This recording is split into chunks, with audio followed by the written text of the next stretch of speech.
So hey guys, welcome to my channel. সবাই কেমন আছো? আজকে হচ্ছে বেশ কিছু জিনিস আছে। প্রথমে কি আছে সেটা বলে দিই। প্রথমে হচ্ছে জিম্বাবুয়ে পাকিস্তানের আজকের ম্যাচ আছে এবং সেকেন্ড দিনের ম্যাচে পাকিস্তান জিতে গেছে। এটা করাচিতে হয়েছে। হংকং চায়নার ম্যাচ শুরু হচ্ছে কালকে থেকে। মালয়েশিয়া চায়না এবং হংকং ভার্সেস মালয়েশিয়া কালকে 2টা এবং মংককে হবে। এরপর ডেনমার্ক গ্রিস এখন ডোমেস্টিকে এখন অবধি আছে। একটা কাজ করি, কাউন্টি চ্যাম্পিয়নশিপ চলতেছে এখন, ঠিক আছে? সেগুলো এখন দেখে টি-20 লিগে পিএসএল তো শেষ। আইপিএলের আজকের ম্যাচে হায়দ্রাবাদ বা পাঞ্জাবের মধ্যে, ও মাই গড, হায়দ্রাবাদ জিতে গেছে তার 33 রানে। ওকে, সো নেক্সট ম্যাচ হচ্ছে কালকে লখনৌ ভার্সেস বেঙ্গালুরু। হোপফুলি এই প্রেডিকশনটা রাইট হবে, ঠিক আছে? এখন হচ্ছে ইন্টারন্যাশনালে আইসিসি ক্রিকেট লিগ 2 চলতেছে। লিগ 2 অনেকদিন ধরে দেখায়নি। লাস্ট আমি দেখেছিলাম হচ্ছে অক্টোবরের পর থেকে দেখাবো। সরি, লাস্ট আমি দেখেছিলাম, লাস্ট কত দেখেছি মনে নেই, বাট আপাতত আমি তোমাদেরকে নভেম্বর থেকে দেখাবো। যেখানে ইউএসএ নভেম্বর 1, নেপাল ইউএসএ, যেখানে ইউএস জিতছে, ইউএসএ ইউএই যেখানে ইউএই জিতছে, নেপাল ইউএই যেখানে ইউএই জিতছে, স্কটল্যান্ড ওমানে ম্যাচ অ্যাবন্ডেড হয়ে গেছে। এটা 2 এপ্রিল 26 ছিল। এবার 4 এপ্রিল 2026 নামিবিয়া ওমান ম্যাচে ওমান জিতছে। পরে Namibia Scotland no result due to rain. এবার ওমান জিতছে। ওমান আর নামিবিয়া জিতছে। 12 এপ্রিলে নামিবিয়া স্কটল্যান্ড জিতছে। 25 তারিখে নেপাল ইউএই ম্যাচে নেপাল জিতছে। ইউএই ওমানের ম্যাচে ইউএই জিতছে। 29 তারিখ হচ্ছে ওমান নেপালের ম্যাচে ওমান জিতছে। এরপরে ফার্স্ট ম্যাচে নেপাল ইউএই ছিলেন, যেখানে নেপাল ইউএই জিতছে। ইউএই আর ওমানের ম্যাচে ইউএই জিতছে, আর নেপাল আর ওমানের ম্যাচে নেপাল জিতছে। এরপর হচ্ছে 12 তারিখে নেপাল বনাম স্কটল্যান্ড। এখন অবধি যেহেতু এখানে অনেকগুলো ভেন্যু ইউজ হয়েছে, আমি বলি এখানে কোন কোন ভেন্যু ইউজ হয়েছে। এটা হচ্ছে আট্রেচ, নেদারল্যান্ডসের আট্রেচের sport park, Windhoek cricket ground, Dubai রাইসেস একাডেমি গ্রাউন্ড, ফ্লোরিডা ল্যান্ডার heritage central board regional park stadium club ground, Kampong অট্রেচেস সেভি ক্যাম্পং সিসি, আমস্টারবেলেন, নেদারল্যান্ডের আমস্টারবেলেনের VRA cricket ground, Al Amerat cricket academy, ডালাসে গ্র্যান্ড প্রাইরি স্টেডিয়াম, হোস্টনের Prairie View cricket complex, Windhoek United cricket club ground, কিংসেটে maple leaf north west ground, উইন্ডহকের Wanderers cricket ground, বুরবাগের sport park ডে Dubai stadium, দুন্ডে ফোর্টিল Dubai international cricket ground এবং কীর্তিপুরের ত্রিভুবন university international cricket ground, ঠিক আছে? তার সাথে অস্ট্রিয়া জার্মানির ম্যাচটা শেষ। মালয়েশিয়ার ম্যাচ গতকালকে শেষ হলো। আইজাল ও গার্নিশির ম্যাচ শেষ হলো। জিব্রাটা মাল্টা শুরু হবে সামনে। আরও কিছু জিনিস তোমাদের দেখাতে হবে, তাই এখন দেখাই দিই সেগুলা, ঠিক আছে? মানে দেখাবো না, মানে বলবো মুখে, ঠিক আছে? প্রথমে মানে আইসিসির মানে এই কিছু টিম আছে, যে টিমগুলো সম্পর্কে না বললে হবে না, ঠিক আছে? এক সেকেন্ড দাঁড়াও। অ্যাসোসিয়েট কান্ট্রিগুলো হোম নিয়ে তোমাদের বলবো। বেশ কিছু অ্যাসোসিয়েট কান্ট্রি আছে যারা হোম নিয়ে তোমাদের বলা উচিত, সেগুলো বলে দিই।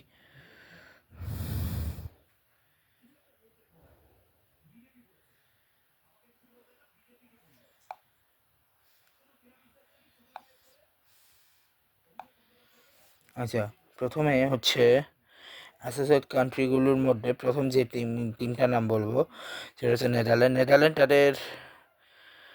নেদারল্যান্ড, যেটা হচ্ছে আমি একটু আগে বললাম আমস্টারবিলানের যে হোম গ্রাউন্ড রয়েছে, সেটা তাদের বর্তমান হোম গ্রাউন্ড হিসেবে ব্যবহৃত হচ্ছে। যেখানে কিন্তু বেশ কিছু ক্রিকেটার, যেখানে 1939 থেকে ক্রিকেট চালু হয়ে আসছে, এখানে বেশ কিছু লিজেন্ডের স্ট্যাচু রয়েছে, যেমন জয়সিবা রয়েছেন, সনৎ জয়সুরি, জিনসান, জেন পাল ডোমিনি। আবার ক্রিকেটের বটে সাই হোপ রয়েছেন, কার্ল ম্যাচ আছেন, ফিল সল রয়েছে, বাটলার রয়েছেন। স্কটল্যান্ডের এডিনবার্গ স্টেডিয়াম 1832 সালে যেটা স্থাপিত হয় এবং 1999 সালে স্কটল্যান্ড একটা হোম হিসেবে ব্যবহার করেছে। 2030 বিশ্বের সামনে রেখে তৈরি পারে নামিবিয়া, যাদের তো বললামই ক্রিকেট ইতিহাসে, যেটা হচ্ছে নামিবিয়া ক্রিকেট গ্রাউন্ড উইন্ডহকের, আর আমেরিকার যেটা বর্তমানে ইয়েতে রয়েছে প্যারেস স্টেডিয়াম টেক্সাসের। মেজর লিগের টেক্সাস সুপার কিংসের হোম হিসেবে ব্যবহৃত হয়। এই মাঠটি আগে বেসবল হিসেবে ব্যবহৃত হতো, যা 2023-এর রেনোভেশন করে ক্রিকেট হিসেবে ব্যবহৃত হচ্ছে। ঠিক আছে, এবার আসি সেকেন্ড ইয়েতে, যেখানে হচ্ছে আরব আমিরাতের ভেন্যুগুলো আমরা জানি, দুবাই আছে, তারপরে শারজা আছে, আর আবু ধাবি আছে। নেপালের জন্য বর্তমান ত্রিভুবন ইউনিভার্সিটি আন্তর্জাতিক ক্রিকেট গ্রাউন্ড যেটা ইউজ হচ্ছে সেটা এখন চলতেছে। ঠিক আছে, টিউ ইন্টারন্যাশনাল ক্রিকেট গ্রাউন্ড। আর কানাডার জন্য যেটা চলতেছে কানাডার হোম ভেন্যু হিসেবে, যেটা তাদের আইএল যাদের T20 লিগ চলতেছে সেটা হচ্ছে সিএ সেন্টার, যেখানে ওদের ইয়েটা চলে। আর ওমানের জন্য যেখানে বাংলাদেশ বাচ্চা পাবো খেললো, এবং যে ওইটা হচ্ছে আল আমরাদ স্টেডিয়াম, যেটা হচ্ছে ইয়ে গ্রাউন্ড হিসেবে ইউজ হচ্ছে। আচ্ছা দাঁড়াও এক সেকেন্ড দাঁড়াও। আচ্ছা আরেকটা কথা বলে দিই, যতই বলি না কেন, এই যে সিএ সেন্টার এটা কিন্তু অ্যাকচুয়ালি কখন ইন্টারন্যাশনাল সবগুলো ম্যাচ হয়েছে ম্যাপল লিফে হয়েছে।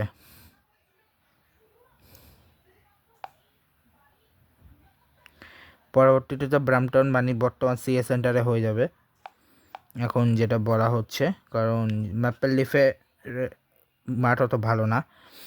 এরপরে থার্ড সবাই বলে পাপুয়া নিউগিনি, ওশেনিয়ার এই দেশটার নিজস্ব একটা গ্রাউন্ড আছে অ্যামিনি পার্ক বলে। ঠিক আছে, ওকে। এরপর হচ্ছে উগান্ডা, যারা কিন্তু ওয়ার্ল্ড কাপ খেলেছে, তাদের একটা নিজস্ব আছে যেটা হচ্ছে লুগোগো ক্রিকেট ওভাল। হংকং এটা আমরা অলরেডি জানি, মংকং যেটাতে অলরেডি চলছে মিশন রোড গ্রাউন্ড হংকংয়ের মংককে যেটা অবস্থিত মিশন রোড গ্রাউন্ড। আর কুয়েত যেটা হচ্ছে গালফ কান্ট্রি, সেখানেও কিন্তু থাকে, এবং যাদের নিজস্ব গ্রাউন্ডটার নাম হচ্ছে সুলিবিয়া ক্রিকেট গ্রাউন্ড, সুলিবিয়া পার্ক, কুয়েতে অবস্থিত এটা।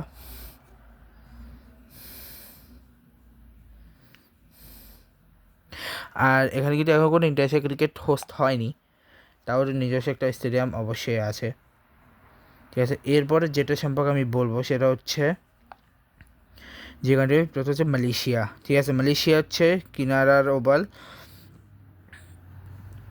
বর্তমানে যেটা এখন নাই, এখন বর্তমানে তাদের হচ্ছে বেওমাস ওভাল, যেটা বর্তমানে তাদের বর্তমানে তাদের হোম গ্রাউন্ড।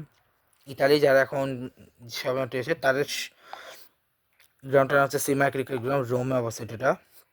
কাতারের জন্য তো অলরেডি আমরা জানি, কাতারের সিনেমার ভেন্যু অনেক সেটা সেও নয়, এমন গ্যালারিও ওয়েস্ট ইন্ডিয়ার মতো ভেন্যু, মানে West ইন্ড park international cricket stadium, দারুণ একটা স্টেডিয়াম এটা।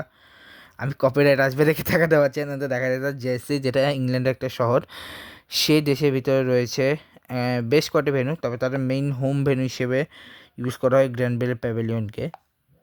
ঠিক আছে, এছাড়া যদি আরও আছে,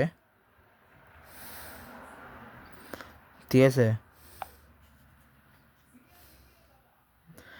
এরপরে যেটা সেটা হচ্ছে যদি আমি বলি, এরপরে যে ভেন্যুগুলো ইউজ হয়, ঠিক আছে, সেখানে মালয়েশিয়া বা ইতালি, ওদের তো বললামই।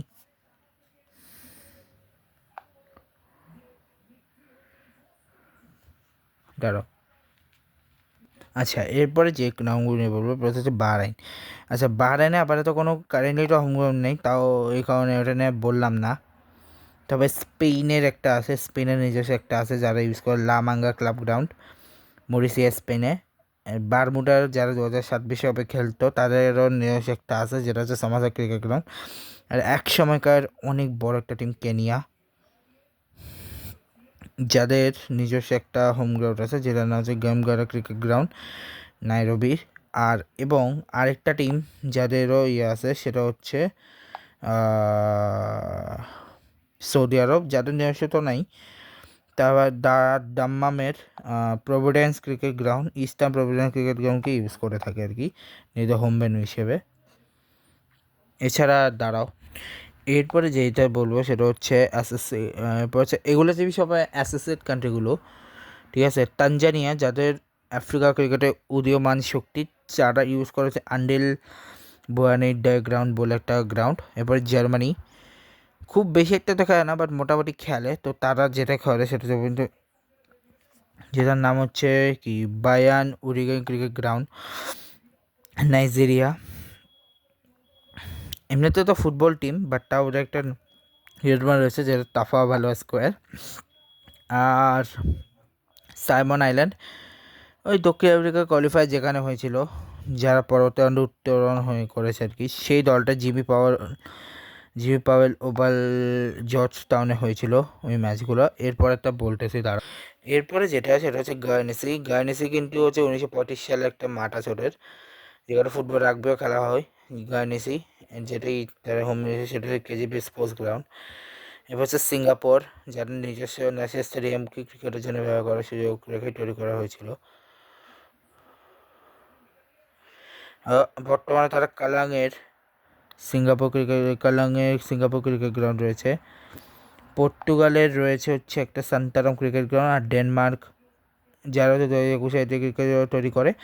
আর 1999 সালে প্রতিষ্ঠিত ডেনমার্কের সেভারহাম পার্ক হচ্ছে এখনও ওদের হোম গ্রাউন্ড, ডেনমার্কের হোম গ্রাউন্ড। দাঁড়াও এরপরটা বলতেছি।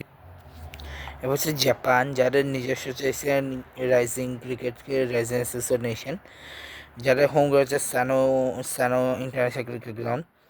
এবার হচ্ছে বেলজিয়ামে রয়েছে ব্রাসেলস অবস্থিত মাঠটি রয়্যাল ব্রাসেলস ক্রিকেট ক্লাবের home, Brussels cricket club ground.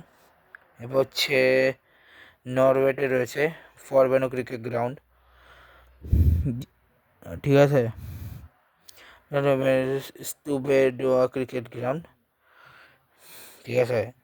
আর অস্ট্রেলিয়া রয়েছে তিনটা লেভেলের মধ্যে বেলডেন একটি বেলডেন ক্রিকেট ক্লাব গ্রাউন্ড। তবে হোম হিসেবে বেলডেন ছাড়াও সিলবন ক্রিকেট গ্রাউন্ডকে উল্লেখ করা হয়, ঠিক আছে। এবং আরেকটা আছে last but not the least বলতেছি।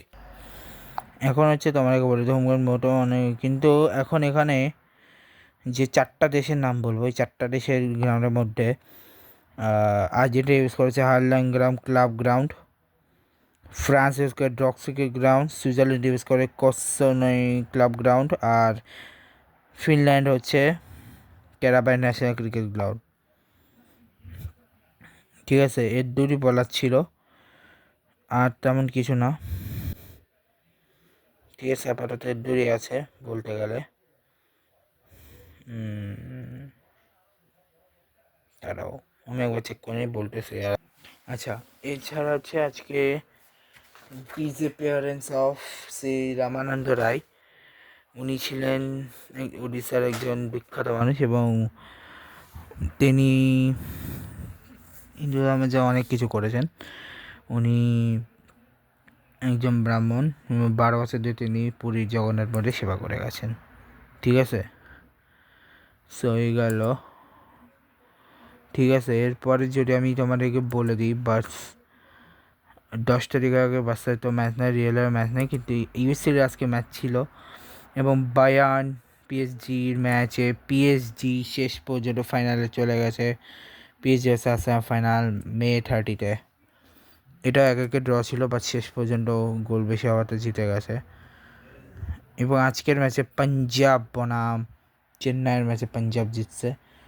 Sporting Delhi versus Odisha match 8 তারিখে, ঠিক আছে।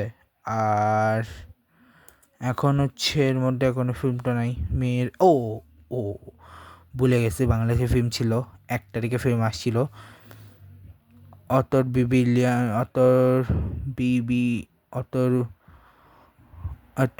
বিলানে, যে ফারজানা সুমি, রাশেদ মামুন, অপু, মোস্তফা প্রকাশের জায়গা ছিল এবং মানুষটিকে দেখো, যেহেতু রাশেদ শর্মাই, তহমিদ আরিফিন হক এবং তারিক আনাম খান, যেটা একটা মেয়ের একটাই কেস ছিল। ঠিক আছে। আর ওদিকে বাংলা ফিল্মের মধ্যে 15 মের আগে কোনো, কলকাতায় 15 মের আগে কোনো ইয়ে নেই। আর কালকে রিলিজ করতেছে কৃষ্ণবর্তনম পার্ট 1 দ্য হার্ট হৃদয়ম।